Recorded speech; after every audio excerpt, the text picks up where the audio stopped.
ನಮಸ್ಕಾರ ವೀಕ್ಷಕರೇ. ಪ್ರಾಣಿಗಳಿಗಾಗಿ ನಡೆಸುವ ಸ್ಪರ್ಧೆಗಳಲ್ಲಿ ಕುದುರೆ ರೇಸ್ ಇಂದಿಗೂ ಅತ್ಯಂತ ರೋಚಕ ಸ್ಪರ್ಧೆಯಾಗಿಯೇ ಉಳಿದುಬಿಟ್ಟಿದೆ. ಮನರಂಜನೆ, ಗ್ಲಾಮರ್, ಹಣ ಇದೆಲ್ಲ ಸೇರಿಕೊಂಡು ಕುದುರೆ ರೇಸ್ ಅತಿದೊಡ್ಡ ವ್ಯಾಪಾರವಾಗಿ ಇಂದು ಬೆಳೆದು ನಿಂತಿದೆ. ಇನ್ನು ರೇಸ್ನಲ್ಲಿ ಗೆದ್ದ ಕುದುರೆ ತನ್ನ ಮಾಲೀಕನಿಗೆ ಘನತೆ, ಗೌರವದ ಜೊತೆ ದೊಡ್ಡ ಮೊತ್ತದಲ್ಲಿ ಹಣವನ್ನೇ ತಂದುಕೊಡುತ್ತೆ ಅಂತ ಹೇಳ್ಬೋದು.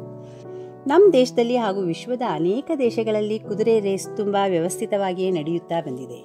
ಇನ್ನೂ ಹೇಳಬೇಕಂದ್ರೆ ಉದ್ಯಮಿಗಳಿಗೆ, ಸಿನಿಮಾ ತಾರೆಯರಿಗೆ, ರಾಜಕಾರಣಿಗಳಿಗೆ ಕುದುರೆ ಸಾಕೋದು ಒಂದು ಪ್ರತಿಷ್ಠೆಯ ವಿಷಯ ಮತ್ತು ಶೋಕಿ ಕೂಡ ಆಗಿದೆ. ಕೆಲವು ಸಂಶೋಧಕರು ನಡೆಸಿದ ಅಧ್ಯಯನದಿಂದ ತಿಳಿಯೋದೇನೆಂದರೆ, ಪ್ರಾಚೀನ ಗ್ರೀಸ್, ಬ್ಯಾಬಿಲೋನ್, ಸಿರಿಯಾ ಮತ್ತು ಈಜಿಪ್ಟ್ನಲ್ಲಿ ಕುದುರೆ ರೇಸ್ಗಳು ನಡೆಯುತ್ತಿದ್ದವು ಎಂದು. 1665ರಲ್ಲಿ ಉತ್ತರ ಅಮೆರಿಕದ ಲಾಂಗ್ ಐಲ್ಯಾಂಡ್ನಲ್ಲಿ ಮೊದಲ ರೇಸ್ ಟ್ರ್ಯಾಕ್ ನಿರ್ಮಿಸಲಾಯಿತು.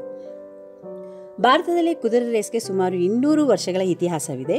ಮೊದಲ ರೇಸ್ ಕೋರ್ಸ್ ಮದ್ರಾಸ್ನಲ್ಲಿ 1777ರಲ್ಲಿ ಸ್ಥಾಪನೆಯಾಯಿತು. ಕುದುರೆ ರೇಸಿಂಗ್ನಲ್ಲಿ ಹಲವು ವಿಧಗಳಿವೆ.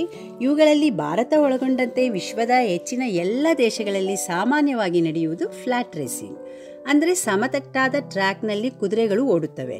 ಟ್ರ್ಯಾಕ್ಗಳಲ್ಲಿ ಮಣ್ಣಿನ ಟ್ರ್ಯಾಕ್, ಹುಲ್ಲು ಹಾಸಿನ ಟ್ರ್ಯಾಕ್ ಇರುತ್ತವೆ. ಅದೇ ರೀತಿ ಕೆಲವೆಡೆ ಸಿಂಥೆಟಿಕ್ ಟ್ರ್ಯಾಕ್ಗಳಲ್ಲೂ ರೇಸ್ ನಡೆಯುತ್ತದೆ. ಶ್ರೀಮಂತರ ಕ್ರೀಡೆ ಎಂದು ಹೇಳುವ ಈ ಕುದುರೆ ರೇಸ್ ಈಗ ಸಮಾಜದ ಎಲ್ಲ ವರ್ಗದವರಲ್ಲಿ ತುಂಬ ಜನಪ್ರಿಯವಾಗಿದೆ. ಇದಕ್ಕೆ ಕಾರಣ ಇಲ್ಲಿ ನಡೆಯುವ ಬೆಟ್ಟಿಂಗ್.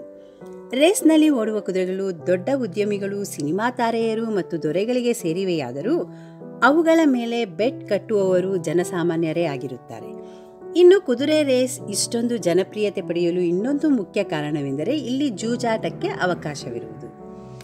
ಕುದುರೆಗಳಿಗೆ ವಿವಿಧ ದೂರದ ಓಟಗಳಿಗೆ ಬೇರೆ ಬೇರೆಯ ತರಬೇತಿಗಳನ್ನು ಕೊಡಲಾಗುತ್ತದೆ.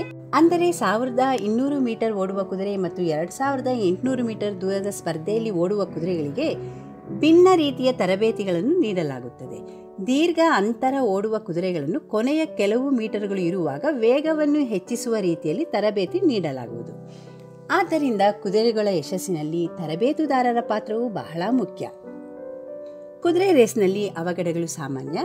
ಇಲ್ಲಿ ಕುದುರೆಗಳು ಆಯಾ ತಪ್ಪಿ ಬೀಳುತ್ತವೆ. ಅದೇ ರೀತಿ ಜಾಕಿಗಳು ಕೂಡ ಹಲವು ಸಲ ಬಿದ್ದಿರುವ ಘಟನೆಗಳು ಕೂಡ ಇದೆ. ಎಷ್ಟೋ ಬಾರಿ ಕುದುರೆಗಳು ಹೃದಯಾಘಾತದಿಂದ ಕುಸಿದು ಸಾವನ್ನಪ್ಪಿರುವ ಘಟನೆಗಳು ಸಾಕಷ್ಟು ಇವೆ. ಹಾಗೆಯೇ ಜಾಕಿಗಳು ರೇಸ್ ವೇಳೆ ಬಿದ್ದಾಗ ಉಂಟಾದ ಗಂಭೀರ ಗಾಯದಿಂದ ಮೃತಪಟ್ಟಿರುವುದೂ ಇದೆ.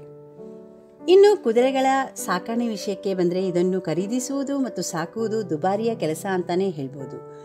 ಉತ್ತಮ ತಳಿಯ ಕುದುರೆ ಬೆಲೆ 20ರಿಂದ 30 ಲಕ್ಷ ಇರುತ್ತದೆ. ಒಂದು ಕುದುರೆಯನ್ನು ಸಾಕಬೇಕಂದ್ರೆ ಪ್ರತಿ ತಿಂಗಳು ಕನಿಷ್ಠ 20ರಿಂದ 25 ಸಾವಿರ ಖರ್ಚು ಮಾಡಬೇಕಾಗುತ್ತೆ. ಮತ್ತು ರೇಸ್ನಲ್ಲಿ ಪಾಲ್ಗೊಳ್ಳುವ ಕುದುರೆಗಳು ಹರಾಜಿನಲ್ಲಿ ಭಾರೀ ಬೆಲೆಗಳಿಗೆ ಮಾರಾಟವಾಗುತ್ತವೆ. ವೀಕ್ಷಕರೇ, ಕುದುರೆ ರೇಸ್ ಬೆಟ್ಟಿಂಗ್ ಕಾನೂನು ಬಾಹಿರ ಎನಿಸುವುದಿಲ್ಲ ಎಂದು ಸುಪ್ರೀಂ ಕೋರ್ಟ್ 1996ರಲ್ಲಿ ತೀರ್ಪು ನೀಡಿತ್ತು. ಬೆಟ್ಟಿಂಗ್ ಕಾನೂನುಬದ್ಧಗೊಳಿಸಿರುವ ಕಾರಣ ಸರ್ಕಾರಕ್ಕೆ ತೆರಿಗೆ ರೂಪದಲ್ಲಿ ಸಾಕಷ್ಟು ಹಣ ಕೂಡ ಬರುತ್ತದೆ. ವೀಕ್ಷಕರೇ, ನನ್ನ ಈ ಮಾಹಿತಿ ನಿಮಗೆ ಇಷ್ಟವಾದರೆ ದಯವಿಟ್ಟು ಲೈಕ್, ಶೇರ್, ಕಮೆಂಟ್ ಮಾಡಿ. ಹಾಗೆಯೇ ಸಬ್ಸ್ಕ್ರೈಬ್ ಆಗೋದನ್ನು ಮರಿಬೇಡಿ. ಧನ್ಯವಾದಗಳು.